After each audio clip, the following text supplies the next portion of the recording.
안녕하십니까. 이번 시간에는 2022년도 우리가 2회 시행했던 일반 기계기사 제4과목 기계 재료 및 유압기기 문제를 같이 풀어보도록 하겠습니다. 자, 61번을 보게 되면은 우리가 필요한도에 대한 설명 중 틀린 것은 어느 것이냐 그랬습니다. 필요한도다라고 하게 되면 파티큐 리미트 또는 이걸 내구한도라고 하죠. 영어로 다 말하게 되면 인듀어런스 리미트. 그래서 이거는 필요한도라고 하는 경우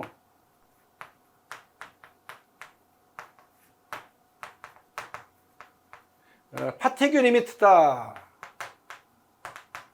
이걸 내구한도라고도 해요. 똑같이 내구한도. 내구다라고 하는 경우는 자, 그래서 영어로 다 인듀어런스. 인듀어런스 리미트 이렇게 얘기를 하죠. 자,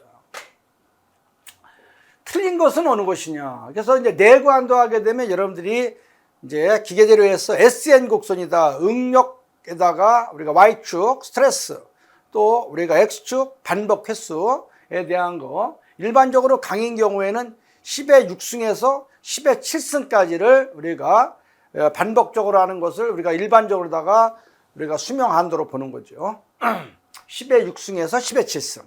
자, 기억하십니다. 지름이 크면은 필요 한도는 작아진다. 그렇죠. 지름이 크다는 것은 이제 이거를 갖다 치수 효과라고 하는 거예요. 치수 효과. 그래서 치수가 크면은 필요 한도가 낮아진다. 노치 효과라고 하는 거죠. 또 노치. 노치가 있는 시험펜의 필요 한도는 낮아진다. 표면이 거친 것은 고운 것보다 필요 한도가 높아진다 그랬는데 표면이 거치는 것은 매끈한, 다듬질면이 매끈한 거에 비해서 우리가 이것도 우리가 필요 한도가 낮아진다 이렇게 해야 되죠. 그래서 이거는 3번을 답으로 하시면 되겠습니다. 노치 효과가 없을 때와 있을 때의 필요 한도의 비를 노치 계수라고 한다. 이거 맞는 얘기입니다. 자, 그리고 이거 말고도 우리가 뭐가 있어요? 부식 효과가 있어요. 부식 효과. 또 노치 효과라고 하는 경우는 노치가 있는 부분에서는 필요 한도가 낮아진다. 이런 거예요. 다 낮아진다는 거예요. 자, 또한 뭐가 있다고요? 부식 효과도 있습니다. 부식 효과. 부식 효과라고 하는 것은 부식에 의해서 필요 한도가 낮아진다 하는 겁니다. 자, 그래서 1번은 치수 효과, 노치 효과, 그 다음에 우리가 거기에서 거치는 거에 대한 거를 우리가 이제 뭐라고 하냐면 이제 다듬질 표면에 대한 거, 이거 표면 효과라고 하죠. 표면 효과. 이렇게 우리가 정리를 할 수 있습니다. 자, 잘 기억하시고, 파티큐 리미트, 인듀어런스 리미트. 내구한도, 필요한도. 중요하죠. 자, 3번을 답을 하겠습니다. 알루미늄 합금 중에서 개량 처리, 이렇게, 모디피케이션에서 알루미늄과 규소 합금으로 대표되는 것은 실루민이죠. 실루민. 실루민은 뭡니까? 주조성은 좋으나 우리가 뭐라 그랬어요? 실루민 대표적인 합금인데 알루미늄 규소의 대표적인 합금으로서 주조성은 좋으나 뭐라 했습니까? 절삭성은 나쁘다. 이렇게 알아두시고, 자, 이거는 실루민. 여기서 우리가 라우탈이라든가 두랄루민, 알구마망, 하이드로날륨 이런 거 전부 다 합금에 대한 거 우리가 서브에서 외우시기 바랍니다.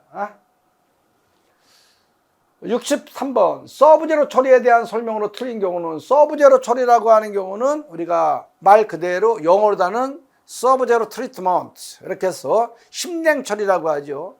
0도 이하에서 우리가 잔류스나이트를 제거하고 마텐자이트 조직으로다가 만들고자 하는 그러한 처리가 우리가 심냉 처리다 하는 겁니다. 자, 내마모성, 내필요성이 감소한다. 요거는 잘못된 거죠. 내마모성, 내필요성이 우리가 향상되죠. 향상. 자, 그래서 이거는 1번을 답으로 합니다. 잔류스나이트를 마텐자이트 하는 것이고 당금질환 강에 조직이 안정화된다. 시효 변화가 적으며 부품의 치수 형상이 안정된다. 다 맞는 말입니다. 자, 1번을 답으로 하겠습니다. 64번 플라스틱의 성형 가공을 좋게 하는 방법이 아닌 것은 무엇이냐. 가공 온도를 높여준다. 폴리머의 중압도를 내린다. 성형기의 표면 미끄럼 정도를 좋게 한다. 다 맞는 얘기입니다. 자, 폴리머의 극성을 높게 하면 분자 간의 응집력을 크게 한다 그랬는데 폴리머의 극성을 낮게 하면 우리가 분자 간의 응집력이 낮아진다 이렇게 하는 것이죠. 자, 그래서 저거 반대 개념입니다. 폴리머의 가공 성형을 향상시키기 위해서 폴리머의 극성을 우리가 낮게 하면 분자 간의 응집력이 작아진다. 이렇게 이거는 4번을 답을 하시면 되겠습니다. 이런 그 학금에 대한 거는 읽자마자 답이 나와야 되죠. 자, 5 내지 20% 아연항동을 말하며 강도는 낮으나 전성과 연성, 전성이라고 하는 것은 퍼짐성, 연성이라고 하는 길게 늘어나는 성질을 전연성이라고 하고 색깔이 금색에 가까우므로 모조금이나 판, 와이어, 선 등으로 사용되어지는 구리학금, 요거를 우리는 톤백이라고 하죠. 톤백. 잘 알아두십니다. 톤백. 여기서 중요한 거는 우리가 황동이라고 하는 것은 브라스, 구리와 아연학금인데 아연의 함량에 따라서 요거 구분하는 거 5에서 20%에 대한 포션을 갖는 이러한 경우를 우리는 톤백이라고 한다. 이렇게 했어요. 문주메탈은 뭡니까? 문주메탈은 우리가 육사황동을 말하는 거죠. 육사황동을 우리는 문추메탈이다. 이렇게 얘기를 하겠습니다. 66번 고만강강에 대한 설명으로 틀린 경우는 고만강강이라고 하는 경우는 우리가 탄소가 0.9에서 1.3%. 자, 탄소 함량이 0.9에서 1.3% 정도 되고 우리가 망간은 고만강강이다라고 하게 되면 뭐예요? 저만강강은 우리가 망간을 1에서 2% 함유한 거고 고만강강이라는 것은 우리가 이제 11에서 14%의 망간을 함유한 이러한 것을 고만강강이다. 고만강강을 영어로다는 하드필드강이다. 요거 상품명으로 하드필드강. 또는 이러한 거를 우리가 이제 연성, 또 인성 이런 거를 향상시키기 위해서 우리가 물로다가 물이죠. 그래서 수인이라고 하죠. 수인강. 물을 이용해서 인성을 갖다 향상시킨다. 이렇게 해서 수인하게 되면 물 숫자에다가 이는 인성을 향상시킨다는 의미로서 우리가 터그니스 이렇게 인성하면 우리가 이제 터그니스 하죠. 터그니스. 그래서 여기서도 마찬가지 우리가 인성을 향상 여기 나와 있네요.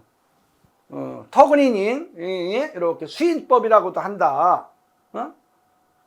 또 우리가 여기서 틀린 거를 말하는 거니까 암석, 강성 우리가 파쇄기, 크러셔 부품 등에 사용된다. 이거 다 맞습니다.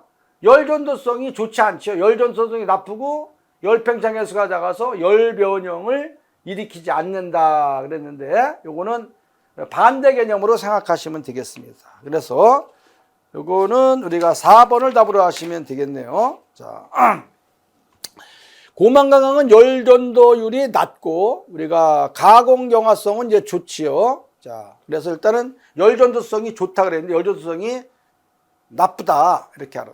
그래서 이거는 4번을 답으로 하시면 되겠습니다.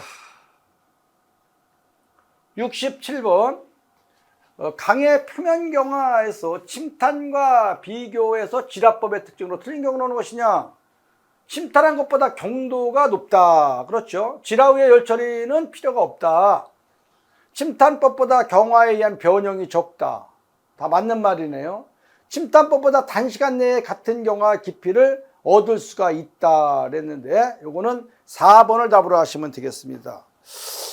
지라법은 침탄법에 비해서 우리가 표면 경화 시간이 길지요. 자, 그렇기 때문에 이거는 4번을 답으로 하겠습니다. 68번 아공정 주철의 탄소 함유량은 몇 %냐? 이런 건 이제 외워두는데 책마다 조금 차이는 있습니다만은 우리가 탄소 함량이 4.3%인 요거. 자, 여기에서 우리가 리데빌라이트 조직이 나왔는데 4.3%. 자, 요거를 기준으로 해서 요거보다 탄소 함량이 낮은 거. 자, 요거를 우리가 이제 아공정 주철이다. 그래서 요거는 우리가 2에서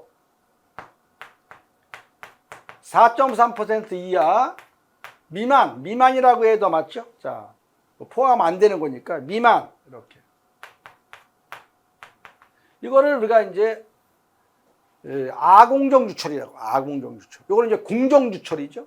자, 요거보다 우리가 이제 많아서 FE 상태 돼서 우리가 4.3%에서 6.67% 또는 6.68% 세멘타이트 조직을 갖는 우리가 6.68%라고 할까요? 조금 더 많아요. 요거를 우리가 이제 과공정주철이다.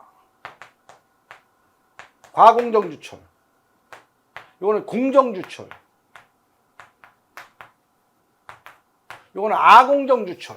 이렇게 우리가 구분을 하죠. 자, 그래서 여기서는 아공정주철 하게 되면은 2%에서 4.3%의 탐상을 갖는 것을 말하고, 여기서 4번은 뭐예요? 이거는 과공정주철이 되겠죠. 과공정주철. 자, 잘 기억하십니다.